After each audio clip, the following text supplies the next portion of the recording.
हे दोस्तों, स्वागत है आप सभी के अपने चैनल पे। आज की पहली इन्फॉर्मेशन है ज़ोमैटो के बारे में।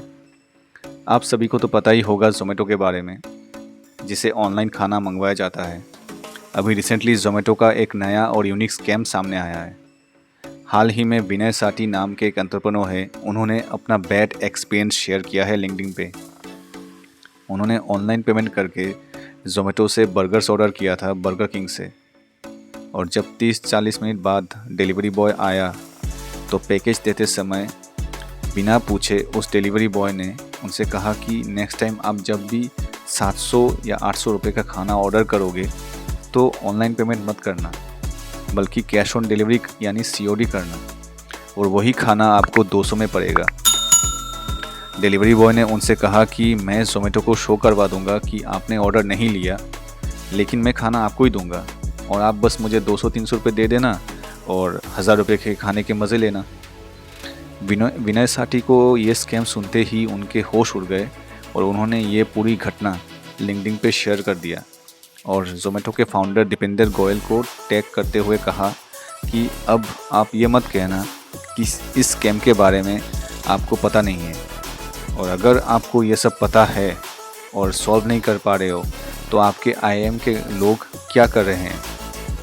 उन्होंने लास्ट में कहा कि ये सब सुनने के बाद मेरे पास 2 ही ऑप्शन थे।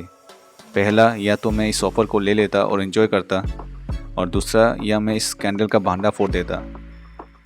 लेकिन क्योंकि मैं भी एक एंटरप्रेन्योर हूँ, इसीलिए मैंने दूसरा ऑप्शन चूज़ किया। उधर ज़ोमैटो के फाउंडर और CEO दीपेंद्र गोयल ने भी रिप्लाई किया और कहा कि हाँ, हमें पता है इसके बारे में और हम इस इशू को सॉल्व करने की कोशिश कर रहे हैं। आए दिन जितने स्कैम होते हैं ज़ोमैटो वालों के साथ, मुझे लगता है कि शायद वो भी यही सोचते होंगे। हम कोई मंदिर का घंटा है कि कोई भी आके बजा जाता है। अगली इन्फॉर्मेशन है अमेज़न के बारे में। ई-कॉमर्स कंपनी अमेज़न ने अपनी dedicated Amazon air service launch किया है भारत के 4 शहरों में। अमेज़न एयर भारत में अपनी पहली एयर शिपमेंट हैदराबाद, बेंगलोर, दिल्ली और मुंबई में इन 4 शहरों में करेगी। अमेज़न अपनी कार्गो कैपेसिटी में बोइंग 737-800 एयरक्राफ्ट यूज़ करेगी और इन एयरक्राफ्ट को quick jet cargo airlines operate करेगी। इससे पहले 2016 में अमेज़न ने अपनी Amazon air service United states और यूरोप में लॉन्च किया था। इसका मतलब है भारत तीसरा देश है इस सर्विस के लॉन्च के लिए। इस सर्विस की मदद से अमेज़न का डिलीवरी और शिपमेंट का प्रोसेस और भी फास्ट और स्मूथ होगा। अगली इन्फॉर्मेशन है नेटफ्लिक्स के बारे में। नेटफ्लिक्स के लिए पासवर्ड शेयरिंग एक मेजर प्रॉब्लम कई दिनों से रहा है, और पिछले साल के दिसंबर में नेटफ्लिक्स ने कंफर्म भी किया था कि वो पासवर्ड शेयरिंग 2023 में ख़त्म कर देगा। अभी रिसेंटली नेटफ्लिक्स के 2 नए CEO Ted Sarandos and Greg Peters ने यह खबर कंफर्म भी कर दिया। उन्होंने कहा कि वो अभी एड बेस्ड मॉडल पे भी काम कर रहे हैं, और नेटफ्लिक्स ने ऑलरेडी पिछले साल में ही Australia, Brazil, Britain, Canada, France, Germany, Italy, Japan, South Korea, Mexico, Spain और यूनाइटेड स्टेट्स में महीने के $7 के करीब पे ये एड बेस्ड प्लान लॉन्च कर दिया है। भारत की बात करें तो अभी तक ये क्लियर नहीं है कि नेटफ्लिक्स इंडिया में एड बेस्ड प्लान कब लेके आएगा, और क्योंकि नेटफ्लिक्स का कंपटीटर डिज़नी प्लस हॉटस्टार का भी सेम मॉडल पहले से ही इंडिया में है, तो उनके लिए ये भी एक प्रॉब्लम हो सकता है। बाकी पासवर्ड शेयरिंग इशू को लेकर उन्होंने कहा कि नेटफ्लिक्स लैटिन अमेरिका के कुछ कंट्रीज़ में, जैसे कि Argentina, El Salvador, Guatemala, Honduras और डोमिनिकन रिपब्लिक में टेस्ट कर रहे हैं। वहाँ के कस्टमर्स को $3 का एक्स्ट्रा फ़ी देना पड़ेगा अगर वो अपना अकाउंट 2 हफ्ते से ज़्यादा अपने प्राइमरी रेसिडेंस के बाहर यूज़ करते हैं तो।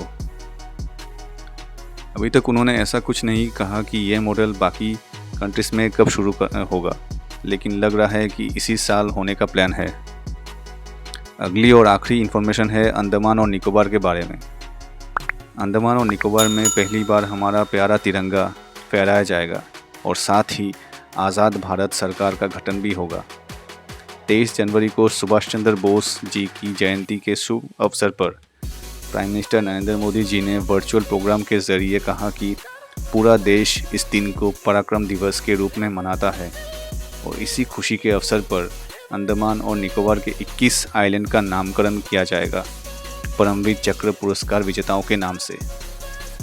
उन्होंने नेताजी के लिए नेशनल मेमोरियल मॉडल का भी खुलासा किया जिसको अंडमान और निकोबार के आइलैंड में बनाया जाएगा। 2018 में मोदी जी ने अंडमान और निकोबार के दौरे पर रोस आइलैंड का नाम बदल के नेताजी सुभाष चंद्र बोस द्वीप किया। वैसे ही नील आइलैंड और हैवलॉक आइलैंड का भी नाम बदल के शहीद द्वीप और स्वराज द्वीप किया गया था।